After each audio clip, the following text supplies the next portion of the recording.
투데이 핫 경제입니다.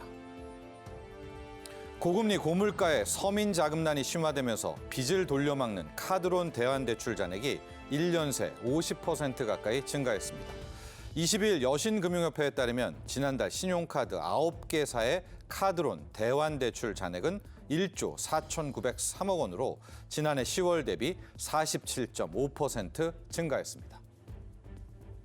정부가 고물가를 잡기 위해 76개 품목에 대해 낮은 관세를 적용합니다. 석영 유리기판, 리튬, 니켈, 코발트 망간 등 신성장 소재 원료가 대상입니다. 기획재정부는 22일 이런 내용의 2024년 전기 탄력 관세 운용 계획을 일주일간 입법 예고한다고 전했습니다. 이후 관련 절차를 거쳐서 내년 1월 1일부터 시행 예정입니다. 내년 부동산 공시가격 현실화율은 동결됐지만 올해 전세 사기 등 여파로 집값이 내려간 연립, 다세대, 오피스텔 경우엔 공시가격이 더 내려갈 것으로 보입니다. 국토교통부는 지난 21일 내년 공시가격 현실화율을 공동주택 69%, 단독주택 53.6%, 토지 65.5%로 의결했습니다. 다만 빌라 오피스텔 경우 내년 공시가격 추가 하락 시 또다시 역전세 발생 가능성이 있습니다. 앞으로 술, 담배 등 청소년들에게 금지된 품목을 팔 때 신분증 대신 모바일로도 성인 인증을 할 수 있게 됐습니다. 이동통신 3사는 모바일 인증 앱 패스를 통해서 성인 인증과 신분증의 진위 확인을 할 수 있는 모바일 신분증 검증 서비스를 출시했습니다. 이 통사에 따르면 미성년자 위조 신분증에 속아서 주류를 팔다 영업 정지를 받는 소상공인들의 피해를 줄이는 등 다양한 분야에서 도움을 줄 것이라고 설명했습니다. 지금까지 투데이 핫 경제였습니다. 시청자 여러분 안녕하십니까? 경제 인사이더들의 신박한 통찰과 함께하는 경제 인사이트 정철진입니다. 지난 13일 정부가 근로시간 개편 방향을 발표했습니다. 현행 주 52시간 근무제를 유지하면서 일부 업종, 직종에 한해서는 조정할 수 있도록 유연화하기로 했는데요. 근로시간은 민생과 관련되기도 하고 이해관계가 복잡하게 얽혀 있는 만큼 그 어떤 사안보다도 대화와 이해가 필요한 부분인 것 같습니다. 자, 오늘 경제인사이트에선 8개월 만에 수정안을 발표한 이번 근로시간 개편안의 주요 내용과 함께 앞으로 노사정 간의 원만한 합의를 이끌어내기 위해 어떤 노력과 해법이 필요한지 본격적인 오늘의 핫 이슈 이야기 나눠보기 전에 자세한 내용 먼저 화면으로 만나보시죠.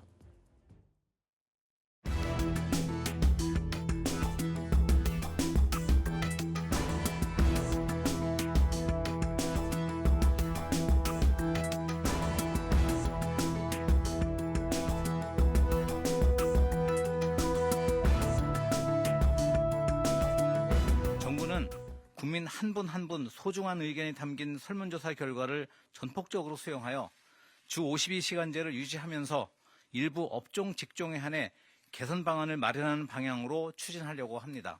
또한 정부가 일방적으로 추진하는 방식이 아니라 모두가 공감하고 현장에서 받아들일 수 있도록 노사정 대화를 통해 근로시간 개선을 추진하도록 하겠습니다.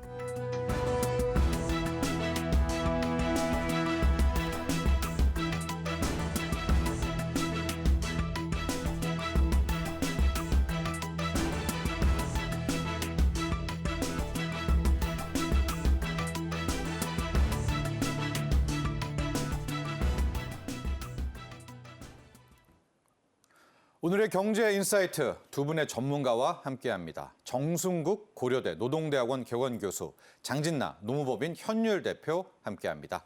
안녕하십니까? 네, 안녕하세요. 안녕하십니까? 네. 자, 먼저 우리 정 교수님하고 이야기를 시작해 보도록 하겠습니다. 정부가 11월 13일 근로시간 개편안을 발표했는데요. 이게 이제 지난 3월에 한번 언급이 됐었고 당시를 돌아가 보면 이렇게 하다 보면 주 69시간까지 일해야 하란 말이냐? 또 이런 논란이 있었던 게 사실이기도 합니다. 자, 이번에 새롭게 나온 근로시간 개편안 전체적으로 어떤 내용을 담겨 있는지 한번 설명해 주시죠. 방금 주 52시간 근무제라고 말씀하셨는데 네. 정확하게는 사실은 법정 근로시간 주 40시간제이고 네. 연장 근로를 일주 단위에서 12시간 규제하는 제도거든요. 네. 근데 지난 3월 달 발표된 정부의 근로시간 개편안을 안에 보면 네. 그러니까 일주 단위로 그 12시간 근로시간 규제하는 제도는 사실은 유럽에서 보면 거의 실시한 나라가 없어요. 네. 유럽은 거의 대부분 사실 그 4개월 평균 주 48시간 제도가 기본이거든요. 분기보다도 한 달이 더 많네요. 그렇죠. 4개월을 이제 그렇죠. 보면. 네. 그런데 그거 이제 EU의 그 근로시간 지침에 합의할 때 그렇게 된 거고 예. 실제 개별 국가에서는 뭐 6개월 단위 또 1년 단위로 실시한 나라가 적지가 않죠. 네. 그래서 이런 어떤 글로벌 스탠다드대로 우리나라도 지금까지 일주 단위로 그렇게 규제해 왔지만 네. 우리가 글로벌 스탠다드대로 일단 기본적으로는 월 단위로 연장 근로 52시간을 그 규제하겠다. 네. 이런 그 제도를 발표했고, 요게 뭐 고용노동부에서는 연장 근로 총량 관리자 이름을 붙였거든요. 네. 그런데 근로시간 제도의 정확한 명칭을 보면 근로시간 평균화 제도를 연장 근로 관리 방식에 적용한 거예요. 정확하게 네. 표현하면. 네네. 정확히 표현 그렇게 되는 것인데 요게 이제 굉장히 큰 논쟁을 사실은 불러일으켰죠. 예, 이게 이제 3월 이야기입니다. 이게 3월 올 이야기가 3월 되겠습니다. 이야기예요. 그래서 네.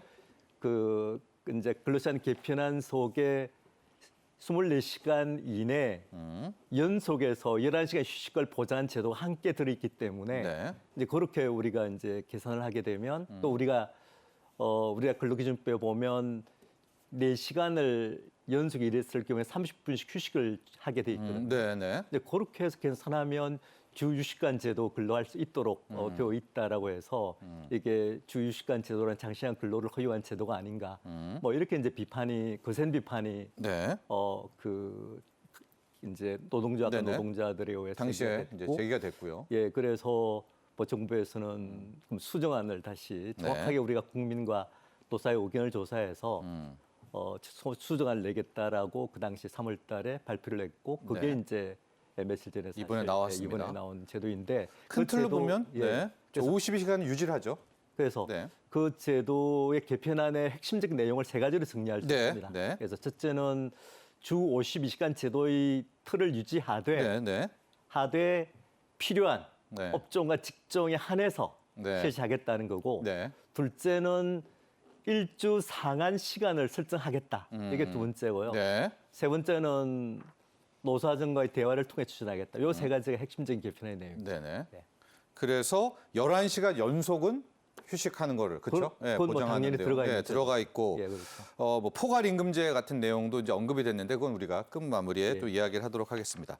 자, 그러니까 전체적으로 보면 일단 40시간 더하기 12시간 하는 연중 근로의 52시간인데 이것을 이제 3월에 나왔을 때는 뭐 정부에서는 이제 월 단위 또 평균화 제도 이런 취지로 얘기했으나 아마 휴식 시간으로 역계산해 보니까 69시간이 뭐 가능하다 이래서 큰 비판이 있었고요. 이에 따라서 거기에 대한 수정안이 나오게 된 겁니다. 그래서 틀을 유지하되 이제 일부 업종에 한해서 아마 이제 유연화하는 이런 과정을 갖춘다라는 것이 큰 틀의 개요라고 볼 수가 있을 텐데요. 자, 우리 장진나 노무사님, 아마 이번에 개편안을 마련하면서 설문조사를 노동부에서 많이 했었다라고 합니다. 왜냐하면 실질적으로 우리 국민들의 생각, 네. 또 노동자, 근로자들의 생각, 네. 또 기업들의 이야기도 함께 들어봐야 되겠죠. 설문조사 결과는 어때요? 현재 지금 우리 국민들은 어떤 지금 의견들을 갖고 있습니까? 네, 이 설문조사 결과를 보면은 이제 지금 교수님께서 말씀해 주신 네. 3월 달에 정부의 근로시간 개편안 이런 그 안에 대해서는 원칙적으로는 일주 단위의 일주에 저희가 50시간, 네. 52시간 네. 이 한도를 정하고 있는 이 제도에 대해서는 유지를 좀 하고 네. 그리고 이 유지를 하되 이거를 지금 3월 달에 나와 있는 정부의 개편안에서 얘기하고 있는 것처럼 네. 전업종에 하는 것이 아니라 필요한 업종에 또는 직종에 네. 한정해서 하자 이런 것에 대해서는 국민들도 노사도 동의하겠다라는 이제 결론이 나왔습니다. 예. 조금 구체적으로 말씀을 드리자면 이렇게 확대가 되는 부분에 있어서도 특히 업종에 있어서는 건설, 제조, 또 생산업과 같은 업종, 그다음에 직종에 있어서는 설치, 정비, 생산, 보건의료, 그다음에 연구 직종 이런 업종의 특수 업종에 대해서는 확대하는 것 또는 유연화하는 것에 대해서는 반대한다보다도 예. 동의한다는 의견이 2배 이상 많이 나왔습니다. 차등 적용을 일단 네. 국민들도 이해를 한다. 그렇죠. 예. 네. 그리고 지금 말씀 주신 것처럼 근로일 간에 11시간의 휴게 시간 제도 요거 운영에 대해서도 찬성을 하고 네. 그다음에 근로시간 일주 단위로 상한을 정하는 것에 대해서도 근로자들 입장에서는 건강권을 보호하기 위해서 이런 것들은 마련이 돼야 된다 이렇게 얘기를 예. 하고 있는 거고요. 그다음에 근로자들 중에서도 바쁠 때는 좀 일하고 그다음에 쉴 때 좀 쉬고 네. 그리고 대신에 연장근무 한 거에 대해서는 정확하게 그 수당을 좀 받는 걸로 제도적인 것들을 만들어 나가야 된다. 네. 이런 의견들도 나와 있는 것들이 이번 설문조사의 그 어떤 핵심적인 내용이라고 할 수 있습니다. 그러니까 뭐 이 특정 업종에 대해서는 네. 연장 근로의 필요성도 공감하는 국민들이 많이 있었고요. 그렇죠. 다만 이 부분에 한해서 어느 정도의 법제화에 대한 뭐 한계라든가 한도의 네. 틀도 마련해 달라 이런 네. 것들이 함께 또 의견이 이번에 제시가 된 겁니다. 그렇죠. 그걸 이제 반영한 거네요. 네네. 예. 조금 더 말씀을 네. 드리자면은 이번 조사 결과는 어떻게 보면 노사 모두 예측할 수 있었던 정도의 결과이기도 합니다. 네. 그런데 지금 이번에 노동부가 6천 명이 넘는 사람들을 대상으로 해서 이 조사를 벌였거든요. 이것은 노사뿐만이 아니라 일반적인 국민에게까지도 네. 이런 제도적인 그 개선이라든지 이런 것들에 대해서 알리고 공감하고 납득할 수 있을 만큼의 어떤 것들을 만들기 위한 노력이지 않았나. 네. 네, 그런 부분들도 저희가 이 조사 결과에서 저희가 좀 확인해 볼 수 있을 것 같습니다. 알겠습니다.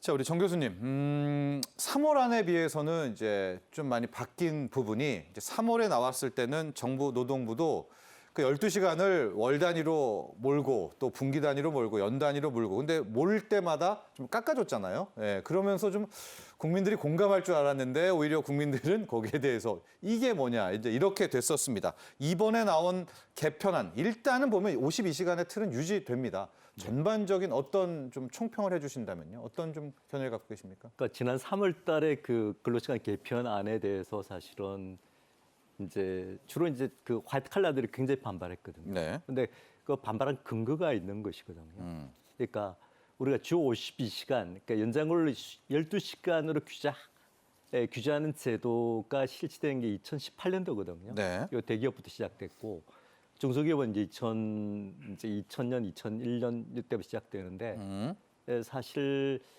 이제 그 당시 이제 특히 이제 예를 들면 그 우리나라 그 스타트업이나 또는 IT 개발 업종, 게임 업체 몰려 있는 데가 사실은 판교와 구로거든요. 예. 그래서 그 당시 이거 52시간 제도 실시 이전에는 노동자들이 구로 지역에 있는 뭐 IT 개발 업종에 종사하는 노동자 같으면 구로 등대라고 하는 표현을 사용했고, 뭐. 그렇죠. 그리고 판교 같으면 판교 오징어배, 오징어배. 뭐 네. 또는 크런치 모드 뭐 이런 식으로 이런 그 용어들이 나올 만큼 사실은 상당히 큰 장시간 근로에 시달린 건 사실이거든요. 네. 그런 장시간 근로에 시달린 경험이 불과 몇 년 전 일이었다는 거. 그리고 그리고 지금도 사실은 연차 쓰기 위해서 상사의 눈치를 봐야 하는 사업장이 적지가 않고 네. 이런 어떤 그리고 포괄임 금지 오남용에서 뭐 공짜로 공짜로 이제 쓴 또 연장근로 수당을 주지 않고 공짜로 쓰는 이런 공짜 문화가- 야근이라고 그렇죠, 하죠. 공짜 네, 야근. 네, 우리 뭐, 네. 이게 아직까지 남아 있는 상황에서 네. 많은 화이트 칼라들이 사실은 옛날로 회귀할까 굉장히 우려한 것이고 네. 저는 뭐 그런 우려에는 좀 근거가 있다고 생각하고요. 그래서 이번 개편안에서 사실 뭐 몇 가지 측면에서 이제 사실은 후퇴한 것인데 뭐 후퇴한 것은 전 적절을 했다라고 생각되고요. 네. 그다음에 두 번째로 그 주 상한 근로시간을 둔 것은 우리가 유럽의 이제 사례를 보면 네. 유럽에도 주 60시간의 상한을 설정한 나라가 한 3나라 정도 돼요. 네. 그래서- 유연화 하더라도. 그렇죠. 예, 예. 기본적으로 그러니까 4개월 평균 주 네. 48시간 제도를 실시하는 나라가 여러 나라가 있고 네. 거기에 부가해서 주 60시간 상한을 설정한 나라가 몇 나라 있습니다. 예. 오스트리아, 뭐 덴마크, 네덜란드 3나라 있기 때문에 또 뭐 그런 측면에서 저는 뭐 주 상한 60시간 정도 설정하는 것도 네. 뭐 저는 좀 근거가 있는 이야기다. 네. 좀 이렇게 생각되고요. 그다음에 세 번째로 이제 그 노사장 대화, 노사장 대화는 특히 이제 경사노에 복귀하겠다고 네. 한국노총에서 며칠 전에 그 발표를 했기 때문에 예. 주로 경사노위에 복귀해서 경사논의에서 아마 논의하겠다는 뜻 같은데 뭐 그것도 어쨌든 이건 좀 예, 따로 그렇죠. 이 저희가 제도는 살펴보죠. 근로자의 생활에 미치는 효과가 대단히 큰 제도이고 또 특정한 큰 변화를 불러일으키는 제도가 정부에서 일방적으로 추진하는 것은 여러 가지 문제가 있거든요. 네. 그래서 이런 경사노위를 통해서 노동조합을 대표하는 노동조합이 동의를 해주면 네. 상당히 네. 이건 뭐 그 제도의 앞으로 실시나 볼 때도 굉장히 바람직한 일이라고 할 수 있는 것이죠. 알겠습니다. 또 정부의 또 의도와는 상관없이 국민들이 그렇죠. 예, 예. 반발을 갖고 현실이 못 따라간다면 예, 예. 일단은 틀은 유지하는 것이 이번에 좀 합리적이었다. 예. 이렇게 총평을 또 해주셨고요. 예. 창진현 노무사님, 그럼에도 불구하고 이제 우리 이성희 고용부 차관이 몇몇 업종은 또 주 단위로 연장 관리에 네. 근로 가능하고 선택권을 부여하겠다. 또 이 이야기 때문에 그러면 몇몇 업종은 우리가 얘기했었던 것처럼 좀 과혹한 노동이 되는 것 아니냐 또 이렇게 우려의 목소리가 나오기도 했는데 뭐 아직은 어떤 업종이든 뭐 이건 나온 건 아닙니다. 이런 부분에 대해서는 또 어떻게 보십니까? 좀 전에 이제 저희가 설문조사 결과에서 네. 나와 있는 제조업이라든지 건설업, 그다음에 보건의료 네. 이런 업직종, 그렇죠. 자 네. 이런 데가 어떻게 보면 저희가 항상 여태까지 문제가 되어 왔던 거고 네. 이번 설문조사 결과에서도 나왔던 업직종들이거든요. 근데 여기 이 업직종들의 경우에는 지금 현재 있는 52시간 제도를 가지고는 업을 할 수도 없고 그다음에 근로자 입장에서도 일을 제대로 할 수 없는 그런 한계가 있는 곳입니다. 예. 네, 그래서 이런 곳들은 오히려 지금 현재 근로시간 제도 자체로 묶어놓고 규제를 해놓는 것 자체가 사업장에서도 안 좋고 근로자한테도 안 좋기 때문에 유연화하는 것들 자체가 예. 어떻게 보면 후퇴가 아니라 개선이 될 수도 있는 부분이 있는 거거든요. 예컨대 의사 같은 경우에는 네. 수술을 합니다. 수술을 하다 보면은 52시간을 넘길 수 있는 경우가 굉장히 많겠죠. 예. 의사가 그러면 수술을 하다 말고 수술실에서 환자를 두고 나와야 되는 상황이 될 수도 있는 겁니다. 아니면 이제 다른 의사로 그렇죠. 교체를 해야 근데 되든가. 수술이라는 것 자체가 그 의사가 쭉 집도를 하다 보면은 손을 바꾸는 것 자체도 굉장히 어려울 수도 있는 거거든요. 예. 그리고 제조업들 같은 경우에는 굉장히 근로자들을 지금 현재 구하기가 어렵고 건설업 또한 공기라든지 여러 가지 천재지변이라든지 이런 것들에 대해서 많이 영향을 받는 업종들입니다. 예. 또 하나 지금 정부에서 지금 검토하고 있는 근로시간 유연화 제도 자체가 저희가 AI로 대표가 되는 4차 산업혁명이라든지 네네. 인구의 감소라든지 이런 것들 외부적인 상황들이 있는 것을 감안을 한다고 하면 근로시간 제도에 대해서 검토를 하는 것 자체는 너무나 유의미할 수밖에 없는 거거든요. 예. 그렇기 때문에 이런 것들은 뭐 일각에서는 후퇴다라고 얘기를 하지만 후퇴가 된다는 것보다는 오히려 지금 적정하게 저희가 검토를 해야 되는 시점이어서 하는 저희가 뭐 우리 국민적인 의사를 또 반영해서 하는 네. 적절한 저희가 과정에 있는 거라고 저는 판단을 합니다. 예, 분명히 업종별 차별적 성격은 있다. 그렇죠. 예, 그런 네. 부분은 뭐 이걸 우리가 억누르지 말고 네. 뭐 효과적으로 네. 대응하자라는 것이고요. 네. 뭐 계속해서 이야기를 이어가겠습니다. 그럼 우리 교수님 어떤 업종이 좀 이번에 포함이 좀 돼야 될까요? 좀 더 많이 유연화할 수 있는 연장 근로시간 단위 이런 것들을.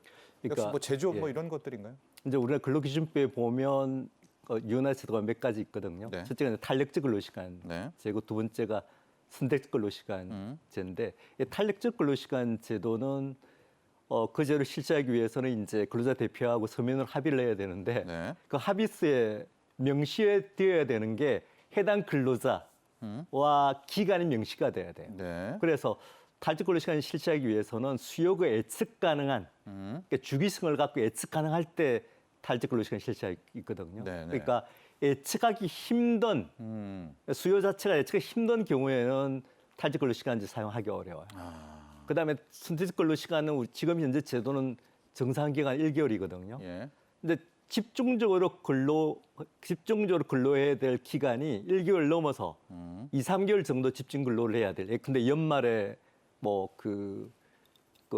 이제 특히 IT 개발업 같은 경우에는 예. 연말에 한 2, 3개월 정도 바짝 바쁘거든요. 예. 이런 경우에는 선택적 근로 시간 실시하기도 어렵거든요. 이제 그러니까 기본적으로는 일단 그 수주를 받아서 사업을 영위하는 업종, 그게 제조업이든 서비스업이든 예. 뭐 이런 업종의 경우에는 워낙 수요 변동 자체가 사실은 예를 들면 우리나라 대표적인 그 게임 업체 같은 경우에 마이크로소프트에서 그 좀 간단한 게임을 그 수주받아서 그 수주받은 적이 있어요. 네. 그런데 이런 그 마이크로소프트 같은 글로벌 기업에서 10월 때까지 납품을 하게 되어 있는데 갑자기 한 2개월 전 앞당겨 달라 요청이 오거든요. 네. 이 실제 있었던 일이 되겠어요. 네. 이럴 경우에는 사실은 그 주 단위의 근로시간, 그 선택 근로시간 제도가 굉장히 어려워요. 그래서 저는 뭐 여러 가지 업종에서 사실은 이런 그 연장 근로 총량 관리제 필요성을 느끼는 그런 제조업도 그렇고 네. 제조업 중에서도 그러니까 그 수주를 받아서 사업을 영위한 업종의 경우 그리고 또 아까 제가 말씀드린 것처럼 뭐 게임 업체나 IT 네. 개발 업체나 기타 서비스 업종 같은 경우 탈정 근로시간 제도와 탈정 근로시간 제도처럼 수요 변동을 예측하기 힘든 이런 성격을 가진 업종 같은 경우 또 그 선택 근로시간처럼 1개월 단위가 아닌 집중해서 한 2, 3개월 정도 필요한 업종이 있거든요. 네. 이런 경우에는 저는 연장근로 총량 관리제를 필요한 업종이다 이렇게 생각하는 것이죠. 네. 제가 조금 한 네, 말씀 제가 네. 그 말씀을 더 드리자면 네. 지금 방금 말씀하신 것처럼 현재 탄력적 근로시간제, 선택적 근로시간제라는 근로시간 유연화 제도라는 게 법에 있습니다. 네. 근데 그 제도 자체가 굉장히 수요를 딱 예측을 해서 근로자 대표하고 모든 어떻게 보면 굉장히 꼼꼼한 내용들을 다 정해야 되는 겁니다. 근데 그 예측을 하지 못하는 업종이 네. 대표적으로 제조업, 건설업, 보건의료, IT 이런 네. 업종이란 말이죠. 예. 갑작스럽게 일이 생기고 갑작스럽게 주문이 들어오고 갑작스럽게 그 환자가 들어오는 그러한 상태이기 때문에 그런 유연화 제도로는 지금 상황에서는 근로시간 제도를 제대로 이제 작동시킬 수도 없는 거고 일을 제대로 할 수도 없고 예. 이런 상황이 된다는 겁니다. 예. 그렇기 때문에 현재 있는 제도의 한계점을 보완을 하고 그다음에 이걸 조금 더 다른 방향의 유연화 제도로 하기 위해서 국제적인 기준도 검토를 해서 저희가 지금 월 단위든 분기 단위든 정부가 검토하는 근로시간 제도를 그 검토를 하고 있는 것이죠. 네. 제가 좀 정리를 해보겠습니다. 현재도 유연화, 뭐 네. 선택시간 근로제도가 있는데 이제 이런 제도는 큰 틀에서 교수님이 말씀하신 것처럼 뭐 한 해에 수주 일감이 정해져 있다라든가 뭐 납기일이 정해져 있다든가 이런 데는 커버가 되는데 뭐 가령 의사, 보건업종 그렇죠. 같은 경우에 순간적으로 일이 네. 터질 때는 그런 유연화 제도는 안 되기 때문에 지금 우리가 언급하고 있는 연장 근로확대, 그러니까 그렇죠? 근로시간 이 단위 제도 확도가 네. 필요하다. 네. 그래서 이제 이번에 이 그렇죠. 연장 근로 단위 확대라는 네. 게 또 하나의 화두가 됐다. 뭐 이렇게 정리하면 될까요? 네, 그렇습니다. 예. 그런데 지금 보면 이 연장 근로 단위 확대는 노사 합의. 그러니까 이 노사 합의의 문제가 또 갑니다. 그러면은 또 하나의 산이 남아 있는 거네요. 네네네. 지금 노사 합의가 예. 근데 이제 법에서도 어떤 이제 근로조건보다도 근로시간이라는 이 근로조건이 굉장히 중요한 근로조건이기도 하고요. 그렇죠. 그다음에 회사 입장에서도 이 근로시간을 정하는 것 자체가 굉장히 어떤 전체 경영에서도 굉장히 중요한 일 중에 하나가 되는 거거든요. 네. 그런데 이런 노사 합의가 과연 가능할까?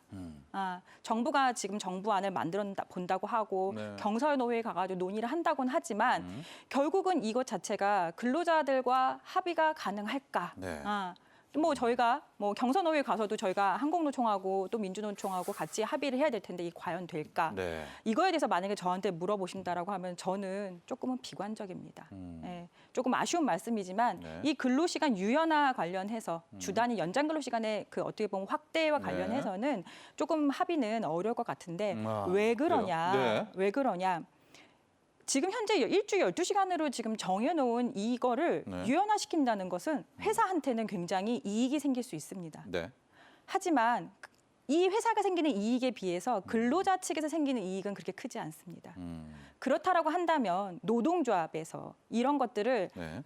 그냥 그야말로 회사 측에 더 이익이 있는 근로조건들을 합의를 한다는 것은 실질적으로도 생기는 이익뿐만 아니라 명분에 있어서도 명분에 있어서도 가져갈 수 있는 게 없거든요. 네. 그렇기 때문에 뭐 근로시간 외에 다른 보상제도라든지 휴가제도, 휴게제도 뭐 이런 것들과 같이 패키지로 연결이 되지 않으면은 예. 이 부분에서 단독 이 근로시간 연장 근로시간에 대한 확대만 가지고는 합의는 이루어지기는 어려울 것으로 보여집니다. 이게 일종의 바터 주고받는 그렇죠. 합의가 되겠네요. 결과적으로는. 근로시간에 관련해서는 예. 여태까지 우리의 노동의 역사 자체가 근로시간을 줄여가는 역사가 됐지만은 네. 이 근로시간을 일주일 12시간 한도를 연장한다는 것은 확대한다는 것은 네. 어떻게 보면은 일정 기간 동안은 연장 근로로 근로시간이 늘어난다는 것도 가정할 수 있어야 되는 것이거든요. 네. 그런데 지금 그런 상황에서 지금 덜커덕 이거를 합의를 할 수 있다? 그럴 수 있는 노동조합은 제가 보기에는 없을 거고 그거에 또 덜컥 합의할 수 있는 근로자들도 몇몇 되지 않을 것 없는다. 같습니다. 예. 일단은 이 부분이긴 한데 그렇습니다. 이제 앞으로 숙제가 남아 있고요. 이 합의 문제는 조금 이따가 우리가 이야기를 해보겠습니다. 우리가 이제 일단은 쉽게는 이 연장근로 단위 확대 될 것 같다 이렇게 생각하는데 좀 더 세부적으로 들어가니까 좀 힘든 부분이 남아 있고요. 그런데 이제 나머지 앞서 주고받는 부분은 정부가 일단 들어갈 수가 없어서 정부 쪽에서 일단 이야기하는 것은 그래도 건강 같은 안전장치 정도는 뭐 법제화라든가 뭐 그렇습니다. 마련키로 했었습니다. 이런 거 정도는 일단은 관해서 정부에서 할 수 있는 뭐 방안이라고 하겠죠. 덧붙임은. 그렇죠. 예. 그러니까 정부의 근로시간 개편에 이미 이제 들어가 있는 근로자의 건강을 확보를 위한 조치들이 몇 가지 있거든요. 네. 그게 이제 24시간 이내 연속해서 그 휴식 시간에 11시간 둘 것 이게 있고요. 그리고 네. 이번에 발표된 새로운 개편안 속에 근로시간 상한제를 두겠다라는 제도도 있고 네. 그다음에 또 하나는 그 산재 과로 인정 기준이 4주 평균 64시간 이내 준수해요. 네. 네, 이게 그 정부에서 그 행정 지침을 하고 있기 때문에 네네네. 이것도 일단 근로자의 건강권 보호를 위해서 예. 그 적용되는 제도가 되고요. 그러니까 산재는 64시간. 그렇죠. 그 산재 과로 인증 기준, 인증이 과로 인증 64시간. 기준. 네. 그렇죠. 네. 그러니까 4주 평균 64시간보다 더 초과해서 근로를 했다는 사실 인정되면 산재 산재가 판정을 할 수 있다 이 된다는 이야기거든요. 뜻입니까? 예, 예. 그러니까 그다음 세 번째는 관리 단위에 비례해서 연장근로 총량을 감축하게끔 제도 설계는 돼 있거든요. 예. 그게 분기 같은 90%, 반기는 80%, 연 70% 이렇게 돼 있기 때문에 네. 뭐 이런 제도랄지 또는 지난 3월달에 그 개편에 들어있는 근로시간 저축 계좌제가 있거든요. 네. 이 계좌제도 도입하게 되면 저축한 연장 근로를 휴가로 적립 사용할 수 있거든요. 네. 그래서 제가 방금 말씀드린 이런 제도가 근로자의 건강권을 보호할 수 있는 그런 제도다 이렇게 네. 요약할 수 있겠습니다. 저희가 노사정 합의 부분은 조금 이따가 또 이야기할 텐데 예. 합의 외에 일단 정부는 할 수 있는 만큼은 예. 이제 하겠다라는 이제 예. 취지로 저희가 예. 받아들이도록 하겠습니다. 자, 이 연장근로 단위 확대에 대해서 일단 이성희 고용노동부 차관은 이 근로시간제 개편은 정부가 일방적으로 추진하지는 않겠다라는 입장을 재확인을 했습니다. 결국에 이 노사정 사회적 대화를 통해서 실질적인 논의가 필요하다 이런 건데요. 서로의 입장이 다르기 때문에 현실적으로 또 이 합의점을 찾기가 쉽지만은 않을 것도 같습니다. 난항과 진통이 예고된 만큼 현명한 해법을 찾기 위한 노력도 분명 필요합니다. 자, 우리가 이제 앞으로 어떤 방안 또 개선안이 필요한지 준비된 영상 보시고 난 후에 이야기 계속 이어가겠습니다.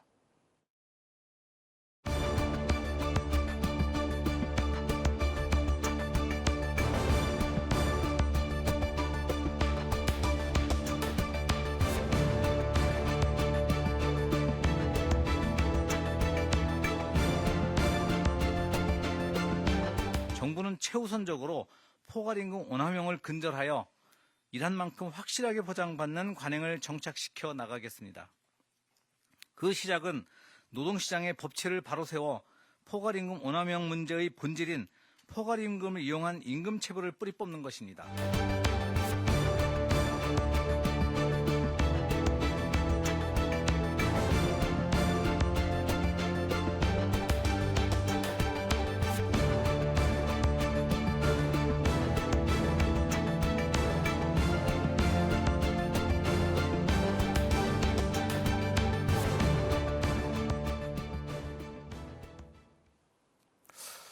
장진선 노무사님, 이제 앞서도 이야기를 해주셨는데 연장 근로 단위 확대를 하면 제가 생각해도 또 국민들이 생각해도 기업들한테는 유리할 것 같아요. 예.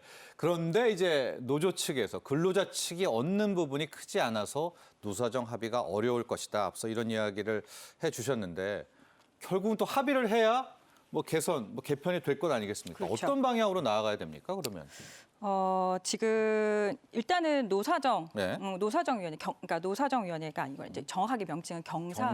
경사노위죠. 예, 경사요. 자, 이 경사노위에 한국노총이 복귀를 했습니다. 네. 복귀를 해서 얘기를 같이 하겠다라고는 했기 때문에 네. 제가 저도 이쪽에 이제 노사 관계에 대해서 이제 업을 하고 있는 사람이기 때문에 예. 이 뉴스 자체는 굉장히 좀 희망적이어 보였어요. 예. 그렇지만 복귀를 하면서 한국노총이 자체적으로 설문조사한 결과를 오픈을 했습니다. 예.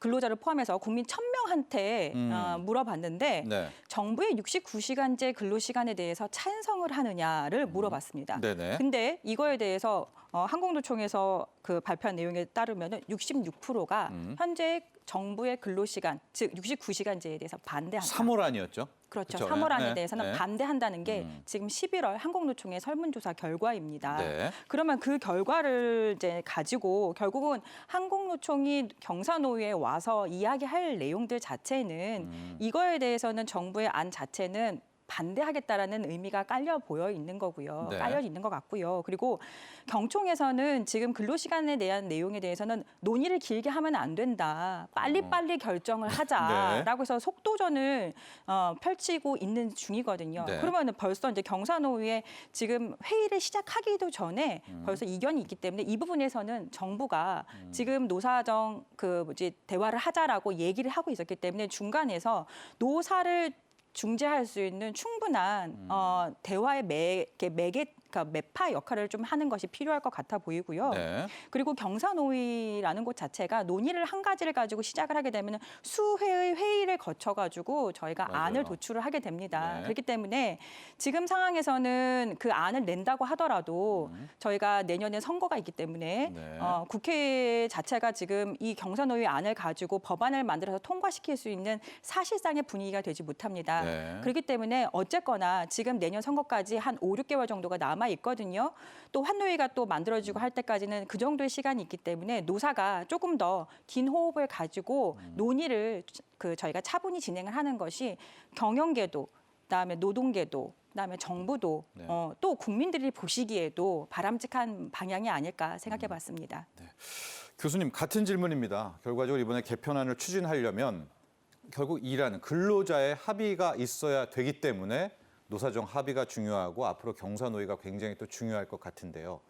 그런데 또 내년 총선이 있기 때문에 또 국회가 현실적으로 또 움직일 가능성도 좀 낮아 보이고요. 앞으로 어떤 일정, 또 어떤 계획, 어떤 목표를 가지고 이 노사정 합의를 좀 이루어 나가야 될까요? 일단 경사노위에서 그 노사정이 모여서 회의를 하게 되면 네. 맨 먼저 일단 실태조사부터 정확하게 다시 하게 되겠죠. 네. 그러면 현행 아까 그 탈직 근로시간 제도와 선택 근로시간 제도 가지고 대응할 수 없는 네. 이런 어떤 사업장의 신실을 아마 들어볼 테고 네. 그리고 일단 그 애초에 근로시간 개편안 그중에 특히 이제 문제가 된 연장근로 총량 관리제에 대해서 많은 사실은 노동자와 노동자 국민들이 오해를 하고 있거든요. 네네. 그래서 그러니까 일주 단위로 근로시간 규제하는 날은 거의 없고 네. 거의 모든 국가들이 그 평균화 제도를 실시하고 있는. 네네. 그러니까 4개월 평균 40시간 제도를 실시하고 있고 이게 이 제도가 도입된 지 이미 유럽 같으면 사실은 80대 후반부터 90대 초반 사이에 이 제도가 집중적으로 도입되거든요. 네네. 그런데 이 제도 역사를 보면 이 평균화 제도가 도입할 때 사실은 상급단체의 동의보다는 네. 개별 단위 노조가 동의해서 실시한 경우가 많아요. 우리가 역사를 보면 네. 그 이유는 개별 단위 노조나 일반 노동자들이 이 제도의 실시로 인해서 이득을 얻는 이런 어떤 경우가 상당히 많았기 때문에 확산됐다 이렇게 돼 있거든요. 업장마다 상황이 다르기 그렇죠. 때문에 또 그랬다. 네, 아까 우리 네. 장 노무사님은 근로자들이 얻을 게 별로 없다고 말씀하셨는데 그게 아니거든요. 네. 그러니까 지난해 아일로 보고서가 나왔는데 아일로 보고서에서 그러니까 근로시간 평균화 제도에 대해서 어떻게 언급하고 있냐 하면 이 제도에 대해서 노사가 같이 쓸게 하면 근로자의 워라밸에 크게 도움이 될 것이다 이렇게 돼 있어요. 네. 이렇게 돼 있는 것이죠. 그러니까 현행 제도로 하면 수입 변동에 상관없이 의무적으로 8시간 제도 8시간 해야 되거든요. 네. 사업장인식 그렇지 않습니까? 하지만 우리가 근로시간 유연화제를 시작이 되면 수요가 별로 없을 때는 6시간, 4시간 할 수 있거든요. 네. 그러니까 일단 전체 근로 시간을 줄이는데 이 제도가 상당히 효과적이라는 측면이 있고 네. 노동자나 또 노동조합이나 노동자 이익 대표들이 참가해서 상자와 같이 설계하게 되면 그야말로 노동자들이 원하는 특히 최근에 노동자들은 워라밸 굉장히 중요하게 생각해요. 네네. 예, 생각하지 않습니까? 예, 애를 맞습니다. 초등학교 같이 데려다 줘야 되고 그럼요. 뭐 예. 또 일찍 귀가하는 애들을 위해서 또 이런 어떤 필요성에 따라서 이 제도를 설계할 수 있다는 것이죠. 그래서 저는 이 제도를 합의할 수 있는 충분한 노동자나 노동조합 이해관계가 있다고 저는 생각하는 것이고 두 번째는 그 다음에는 또 일단 이 제도가 합의되기 위해서는 포괄 임금제 오남용을 고용노 확실하게 규제가 있다는 확신이 있어야 돼요. 그래서 그걸 고용노에 보여줘야 돼요. 네. 보여주는 것. 그리고 또 하나는 근로상 개편안이 장시간 근로를 회귀하거나 네. 그자의 건강권을 해치지 않을 거의 확신을 노동자에 보여주면 뭐 저는 한국노총 충분히 경사노위에서 동의할 수 있다고 생각되고요. 네. 경사노위에서 동의가 이루어지면 야당의 민주당이 그 반대를 못해요. 역사적으로 그렇고 예. 그렇습니다. 저는 그래서 조금 더 낙관적으로 생각하고 있습니다. 저는. 알겠습니다. 연장 근로시간, 이 근로시간 단위 확대를 하면서 기본적으로는 그러니까 10시간을 1시간, 1시간, 1시간 하지 말고 7시간 하고 이제 3시간 할 때 근로자들이 바라는 건 한 9시간으로 전체 좀 줄였으면 하는 바람이 첫째 있죠. 그렇죠. 네. 몰아주기 일을 했을 때. 그리고 둘째 원하는 게 임금도 조금 올랐으면. 그렇죠. 왜냐하면 몰아줌으로써 회사에 이익이 생겼을 테니까. 아마 그런 요구들이 좀 많이 요구가 될 것 같아요. 논의가 될 것 그렇죠. 같아요. 그렇죠. 네네. 우리가 농산노회에서. 네. 유럽의 사례를 보면 네. 그러면 핑거레들이 실시했을 때 노동자가 원하는 것은 네. 임금 인상이에요. 그러니까요. 그렇죠. 예. 그러니까 그 임금 인상 어느 정도 보전해 주면 예. 저는 이 제도에 동의할 수 있는 충분한 이유가 있다고 봅니다. 그렇죠. 그러니까 맞습니다. 교수님 말씀하시는 것처럼 예. 이게 딱 하나만 가지고 요것만 합의해보자, 요것만 논의해보자라고 얘기를 하면은 굉장히 저는 한계에 부딪히는 경우가 많이 생길 것 같아요. 네. 그리고 뭐 근데 지금 상황에서 내년에 최저임금이 또 2% 조금 남짓 올랐거든요. 네. 임금이 많이 오르는 상태는 아닌 거거든요. 그러면은 근로자들 입장에서 봤을 때, 노총 입장에서 봤을 때는 뭐가 개선이 되었나, 또는 조합원들이 그 간부들이나 이런 사람한테 얘기할 수 있겠죠. 네. 뭘 개선시켰느냐라고 얘기할 수도 있는 시점에 와 있거든요, 지금. 네. 그러니까 그런 것들이 고려돼야 될 것 같습니다. 알겠습니다. 3시간, 3시간, 3시간 일하는 것과 9시간을 확 일했을 때 회사가 이윤을 많이 남겼다면 네. 그렇죠? 예, 그 부분을 좀 나눌 수 있는 그런 방안들을 앞으로 경사노위에서는 많이 좀 이야기를 했으면 좋을 것 같고요. 앞서 잠깐 우리 또 교수님도 이야기를 했지만 이번에는 포괄임금제, 포괄임금 오남용에 대해서도 정부가 굉장히 많이 언급을 좀 했었습니다. 그렇죠. 현재 좀 실체 조사, 실태 상황도 좀 궁금하고요. 이걸 네. 뭐 막으려면 또 어떤 노력이 필요한지도 함께 좀 정리해 주시죠. 일단 포괄임금제의 정의, 네. 그 개념을 좀 한번 말씀드려야 될 것 같습니다. 네. 포괄임금제라는 것은 근로계약 체결로 이제 근로계약 체결로 저희가 미리 연장 야간 휴일 근로가 있을 것을 가정을 해서 네. 월 기본급 외에 수당들을 포함해서 체결하는 어떤 그 임금 형태입니다. 네. 예. 그래서 여기 이제 뭐 기본적으로 기본급 외에 수당에 다 들어있는 형태라고 얘기를 드리면 아마 쉬우실 것 같습니다. 네. 근데 이 포괄임금제 자체가 저희 전체 사업장 중에서 한 40~50%가 네. 이 포괄임금제 또는 연봉제라는 이름으로 쓰고 있고요. 연봉제가 익숙합니다. 그렇죠. 네. 네. 포괄연봉제, 포괄임금제로 쓰이고 있고요. 그리고 중소기업 특히 이제 더 이제 작은 사업장으로 가게 된다라고 하면 이 포괄임금제 자체가 거의 한 70%, 80% 정도까지 사용을 하고 있는 임금 형태입니다. 네. 우리나라에서는 어떻게 보면 되게 일반적인 그 임금 형태인데요.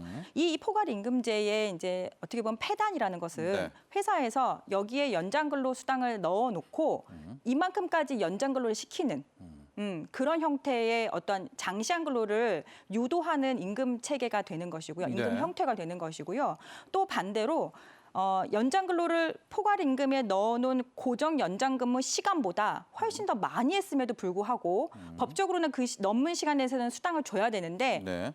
연봉 안에 다 들어있어. 월급 안에 다 들어있어. 그러니까 넌 연장근무수당, 법정수당 추가적으로 없어라는 네. 형태로 어떻게 보면 수당을 떼어먹는 수단으로 저희가 이제 활용이 되고 있는 게 문제였습니다. 네. 그래서 이번에 고용노동부에서 기획감독을 실시했습니다. 네. 노동부 홈페이지에 가면은 노사 부조리 신고센터라는 곳이 있습니다. 거기에 네. 신고되어 있는 기업체들, 그다음에 노동계에서 접수된 여러 그 사업장들을 대상으로 해서 저희가 감독을 실시했는데 사업장 87곳을 감독한 결과 네.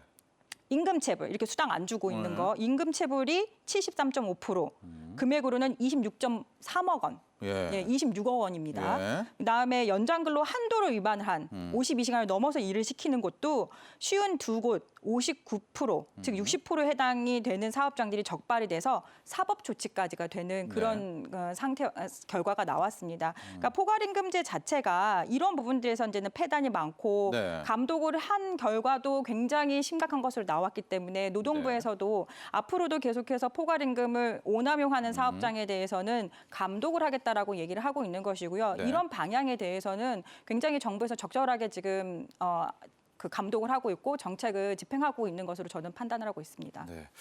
포괄임금제 계약을 맺었다 하더라도요. 네. 그래도 근로자가 일할 수 있는 한도가 있습니다. 그렇습니다. 예, 네. 그걸 넘으면 안 되고. 그렇습니다. 예, 그건 뭐 위법이죠. 그렇습니다. 예, 그런 점들 또 당국에서는 앞으로 그런 근로 시간을 사용자가 오히려 기록하게 하는 이제 그런 방안도 제시했다라고 하니까요. 앞으로 잘 정착되는지 보도록 하겠고요. 자, 정 교수님, 저희가 앞서도 한번 이야기를 했었는데 결과적으로 이게 이제 단위 근로 연장 확대를 하면은요. 예, 생산직 또 제조업 쪽 노동자는 다 받아들일 것이고 결과적으로 이분들은 또 과로를 하게 될 것이다라는 우려가 있습니다. 저희가 주 52시간 한 것도 결국 근로자의 뭐 인권일 텐데 이건 또 어떻게 저희가 또 보호를 해야 될 것 같습니까? 또 이분들도 어쩔 수 없이 일할 거 아니에요. 바로 앞에 이제 수당이 나오고 그렇게 되면. 그럼 또 어떤 조치가 있을까요? 이제 우리나라 전체 근로 시간이 장시간 근로인 건 사실이고요. 네. 근데 그 전체 통계 가지고 사실은 우리나라 근로자의 근로 시간 길이에 대해서 이게 그 판단하는 게 약간 좀 무리가 있습니다.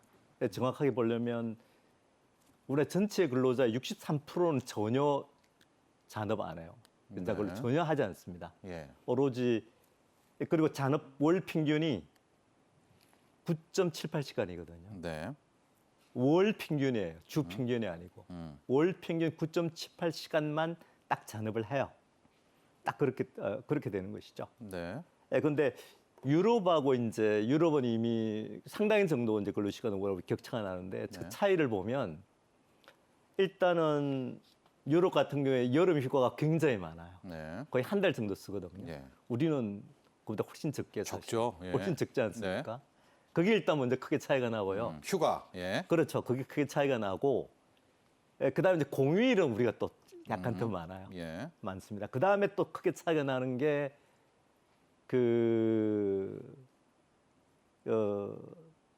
뭐 여러 가지 있습니다만, 네, 그다음에 이제 파트타임을 사용하는 비율이 우리가 굉장히 적어요. 네. 우리가 굉장히 적게 나타나고, 그러니까 추가 근로자 뽑질 않죠, 우리는. 그리고 네, 파트타임 거의. 근로자가 일본 같으면 사실은 파트타임 하는 근로자가 굉장히 많거든요. 예.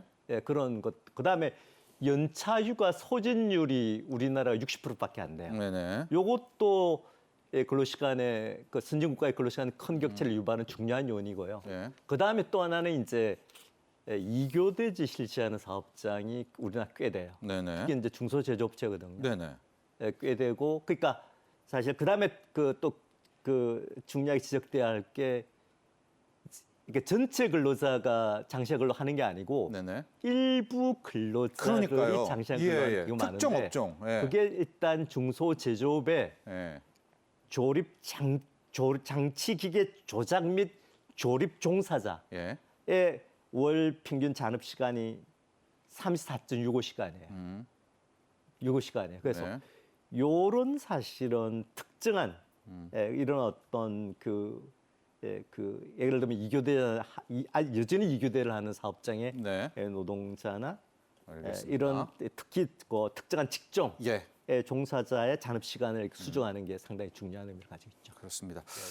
자, 우리 정 교수님은 이제 전체적인 우리가 틀을 잡는 것도 중요하지만 현실을 보면 이렇게 막 연장 근로를 하는 몇몇 업종들이 있으니까 콕 집어서 이제 그렇죠. 하자. 이제 예. 그렇게 했고요. 예.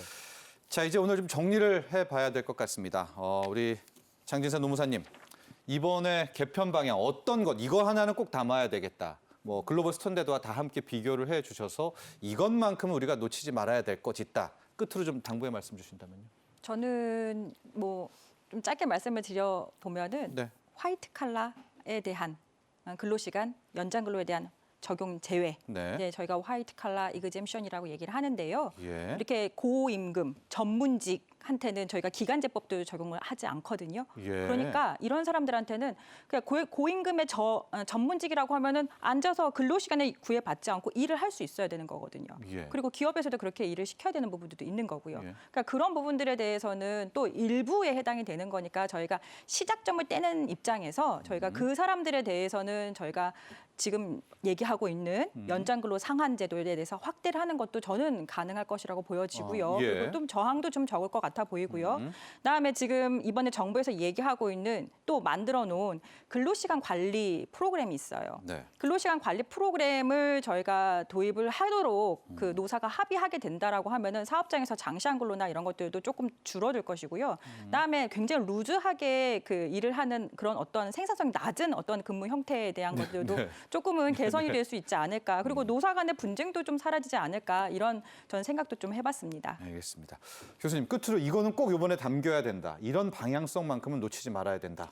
일단 정부 노동체의 중요한 목표는 사실은 첫째는 근로자의 건강권 네. 보호 있지만 두 예. 번째는 기업의 경쟁력을 유지하고 보존하는 거거든요. 네. 우리나라 국제 경쟁에서 사실은 후퇴하게 되면 그 피해는 국민들이 안게 되는 것이죠. 네. 그래서 사실 그 근로시간 유연화 제도가 도입될 때 유럽에 제일 먼저 도입된 제도가 평균화 제도거든요. 네. 그래서 이 제도가 기업의 경영 유지에 상당히 긴요한 제도이고 많은 사람들이 오해를 하고 있지만 이 제도 자체는 근로시간을 줄이기 위해서 도입됐다는 측면이 분명히 있다는 사실을 유념해서 이 제도가 상당히 필요한 제도라는 사실을 다 같이 좀 인정을 했으면 좋겠다는 게 제 바람이 되겠습니다. 알겠습니다. 자, 오늘 함께해 주신 두 분의 전문가 오늘 감사합니다. 네, 감사합니다. 감사합니다. 감사합니다. 자, 경제인사이트 오늘 준비한 소식은 여기까지입니다. 우리나라와 영국이 올해 수교 140주년이라고 합니다. 현재 윤석열 대통령은 영국 찰스 3세 초청으로 영국에 국빈 방문 중인데요. 윤 대통령은 영국 찰스 3세 국왕이 지난해 9월 즉위한 뒤 처음으로 초청한 국빈이라고 하죠. 영국 여왕이 아닌 왕의 국빈 초청은 70년 만이라고 하는데요. 다음 이 시간 경제인사이트에선 윤 대통령 영국 국빈 방문의 의미와 그 경제 성과에 대해서 자세하게 짚어보겠습니다. 오늘도 함께해 주신 시청자 여러분 감사합니다.